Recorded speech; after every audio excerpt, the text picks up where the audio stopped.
Good morning, gentlemen. Happy Sunday. I am on the way to the gym and wanted to talk about some stuff. But before that, we're headed over to the gym to do a cardio day. As you know, I don't run, but I do speed walking and the stair stepper. So we're gonna do a little split of that, maybe 15 minutes on both, and then a session like 10 minutes of stretching. So it is also my rest day, but I'm still going. And the reason I'm going to do that is because I just want to make sure I hit my steps and not stress out about getting there later today. Because usually Sundays I do walk a lot. Because after going to church, I usually go walk up around some stores and do some grocery shopping, run errands. So naturally I hit pretty good, but might as well go hit those extra steps. Not gonna hurt. But today, I wanted to talk about dreams versus fantasies and what's the difference. And I woke up having those thoughts, and found them interesting, and I know they were valuable to me. And I will guarantee that kind of perception change, that shift in perception will push you guys into the direction that you guys want to go. And basically, the difference between dreams and fantasies is that dreams are are are things that people are actively achieving, that they're actually working towards. What separates a dream from a fantasy is that a fantasy is a dream, but the person isn't making any type of progress or any type of action towards achieving this dream. So it remains a fantasy. And the dangerous part about fantasies, right, is that in scripture it says the lazy man's desires will kill him.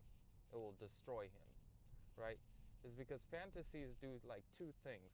Fantasies create an abyss between where they are in their life and also where they want to be in their life, and their inability to take action, right? And the truth that nobody's going to come and do it for you or make it happen for you, right? It weighs them down. But at the same time, on the alternative, it actually is it's a method of escapism from their current state. It's a way to avoid what's happening right here and right now in their life. They want it could be anything. They want it, but they can't have it. And when they daydream about it, they just think about it as a way of escaping their current situation, right? You cannot just leave your dreams as fantasies, because if you're dreaming about it and you're taking no action towards it, just be real with it and just call it a fantasy. Don't tell people, oh, this is my dream, this is what I want for my life. But if you're not going to be willing to take the action, don't tell people that that's your dream. Tell them that's my fantasy. Just be honest at that point. And I'm saying this is because to really lock it in your minds that your dreams can never come true because you were not willing to put in the work. For whatever reason, whatever excuse, whatever scapegoat, whoever you're blaming or whatever you're blaming, you're making an active decision to avoid. You're making the active decision to avoid taking responsibility of why your dream didn't come true. So I'm just saying this that because fantasizing all day is not cool. Dreams are cool, like, oh, these are your dreams, is more respectable. But when we really analyze it, and if you're not taking any steps towards it, you're not making any plans for it to happen, come into fruition, you're fantasizing. You're playing escapism. It's just you're just using your imagination to escape your current state. So what I'm encouraging is make a dream be a dream. A dream is meant to become reality. How do you bring it into reality? Effort, consistency, and above all, planning. If you're not going to plan, that dream will turn into a fantasy and it will never come to pass. Okay? And the other one, another worthy thought is thinking about uh, energy leaks. Energy leaks and leeches, which is important to think about. Hold on, gotta get this parking spot.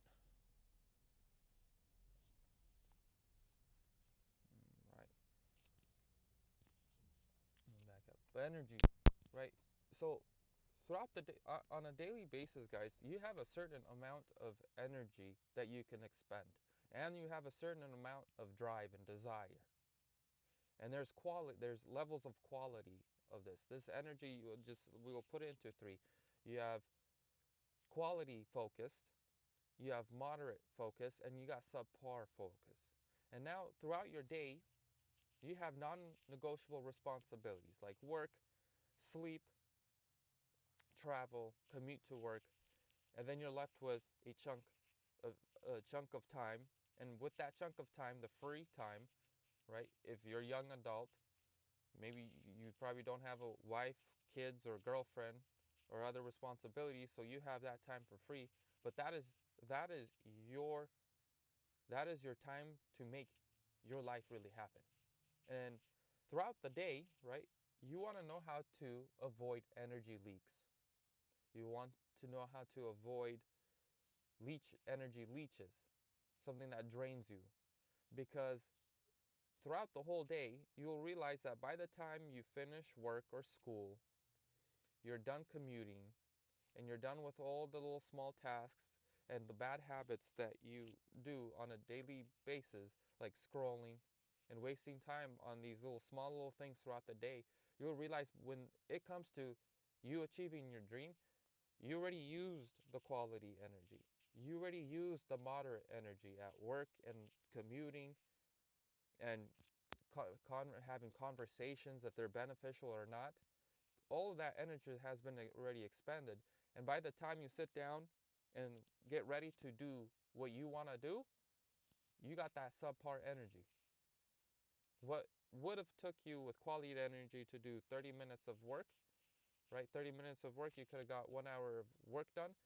Now with that subpar energy, you need a whole hour of work to just get 30 minutes done. So this is where you have to analyze your day and reflect on your day. Okay, what are the small little things I do throughout the day that drain me of strong positive energy? Is it scrolling for 10, 15 minutes here and there? Or maybe 40 minutes if it's a really big issue for you? Is it having conversations with certain people and it's repetitive and it drains you? Is it could be something that's stressing you out in your life, and because you're not taking action and addressing it, you're just having stress over it. Right? So you got to figure out, how can I either block these prevent these bad habits from happening, block any type of leeches in your life, to preserve the energy that by the time you finish your 8 hours of sleeping and getting ready for work, your hour commute, for taking me for example, I get 8 hours, 7 hours of sleep and 1 hour of getting ready for the gym, and then getting ready for work. Then I have an hour commute, 8 hours of work, another hour commute back. So just work and commuting is 10 hours of my day. 8 hours went into sleeping. That's 18 hours in total. And then my non-negotiable is hitting the gym every single day. That's another hour and a half of being able to drive to the gym, do the workout, come back, shower up. So make it 2 hours and eat. So 20 hours of my day, non-negotiables, is already done. I have 4 hours to achieve my other dreams every single day. And guess what? 50% of goofing off will be the difference between me living my dream or that dream becoming fantasy. And by that time, by that time, a majority of people just want to sit down, relax, and not do anything. They just want to continue scrolling. They want to watch a TV show. They just want to sit around and eat junk food with the last 4 hours of their life. That 4 hour window for me is where I achieve bigger things. I get to work on my passion. I get to make YouTube. And just having that mentality of really looking at your life on a daily basis and seeing how much time do I actually have in a day to actually achieve my dreams, and how can I protect this time with all my heart. Setting up boundaries, setting up sacred rituals that you have to do every single day, no matter what, are non-negotiables for you. Because if you don't set that intention, it's going to be robbed from you. The weekdays are important. The weekends are also important. But you need to figure out how the weekdays you're able to leverage to still keep the needle being pushed down towards your goals. How do I get my goals achieved on a daily basis? If you're really busy, and that's me without having a relationship, like a girlfriend, wife, and kids. I have 4 hours. If you have a girlfriend, wife, and kids, you know that 2 of those hours are going to be somehow spent giving it to that party. And now you're left with only 2 hours. And I will guarantee you're probably tired. So you have to figure out how to adjust your schedule to be able to put those 2 hours to work, or 3 if you're blessed. How can you shift and move your schedule around where you can use your better focus, your quality focus, to achieve your dreams? So I figured it out. I had to wake up earlier. I had to hit the gym earlier, so that after work I still have a good amount of energy to focus on YouTube and think about other things, write my book, be able to read, to meditate and pray. Those are things I had to reflect after a day's done. I had to reflect what drained my energy.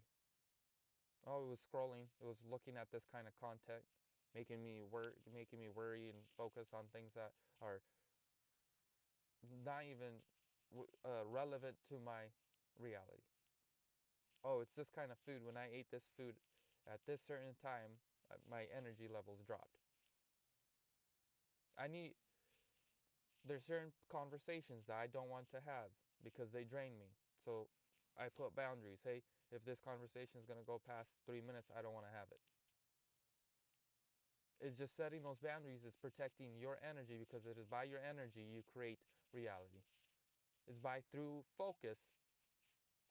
laser focus, you're able to amplify your energy and get crazy things done. So we have to create those systems on a daily basis of knowing, how can I preserve my energy and leverage this energy to achieve my dreams. And that's why planning is so important. You have to write down your daily goals, and you got to schedule them in. How does my day look like? And you revisit, you adjust, you revisit, and you adjust until you perfect your daily day. You perfect that day. And it's just a matter of time that you created a system that allows you to achieve your dreams, and you do it every single day. One day, one day, one day, one day. And before you know it, 2 months have passed, and you will see how much you've already achieved, how much you have changed. This is what it takes for people to make their dreams happen. It doesn't happen on accident. It doesn't happen in a snap of a finger and their life changes. It happens hourly. If you really want to get down to it, it's living a life with intention, knowing why you're doing something.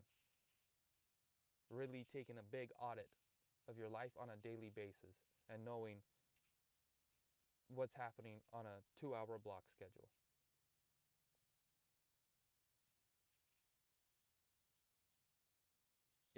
When it comes down to it, guys, it's the obsessed. It's the people who self-advocated It's the people who draw boundaries. It's the people who learn how to say no that achieve their dreams. It's the people who knew how to sacrifice other things in their life to make their dream happen. Because if you really want to think about it, a lot of people are sacrificing their dreams for other things in their life. And it's only later in life they realize, I gave up on my dreams. I didn't protect my dreams. I allowed my dreams to slip out of my hands. It's all that revelation comes later and later when you mature and you realize you had power. You had the ability to do it, but something sidetracked you. And people who lack taking accountability, want to know what they're going to do? They're going to start scapegoating. Instead of saying, yeah, I messed up, I didn't leverage my time, I decided to goof off, want to know what they're going to do? The people who can't take accountability, they're going to blame anyone else for their sucky life. They're going to blame their parents. They're going to blame society. They're going to blame anything, but never be able to say, hey, I messed up. There's people like that, and there's a lot of people like that. And you got to avoid people like that, to be honest. You need to surround yourself with people who take accountability and call you out on your BS. So I'm going to do that kind of stuff on this channel. You can do it. You're just making excuses. I know it's scary to take that first step, but you got to do it. Learn how to trust the process, one step at a time. You don't need to know the five steps, 10 steps. You haven't even done the first step. And I'll tell you that when you start walking, you're going to learn something. You're going to learn at every step things that you would have never learned or never even thought of. And it all just takes taking action. Just move forward, even if it's a millimeter. You just got to build some momentum. Okay, guys? As always, I'm going to go hit this gym. Live with intention. Let there be action, some form of action, and talk with God. If you're having trouble with all this stuff, ask Him, God, give me wisdom to know how to make this happen. Ask Him, and He will. Whoever asks, He freely gives. But a lot of people don't ask. They try to figure out how I can take a shortcut. No, just ask for wisdom and guidance, and it will come. All right, boys. I'll make a video later today, doing our daily checkup, and see if there's anything else worthy to share. But other than that, guys, God bless. Stay strong. And if you're not going to church, find a church. If you don't want to go to church, at least pray. Read a little bit of scripture. Connect yourself with the divine. Because trust me, you will be more satisfied and fulfilled doing 10, 15 minutes of prayer than doing 2 hours of goofy stuff. All right, guys. Take it easy.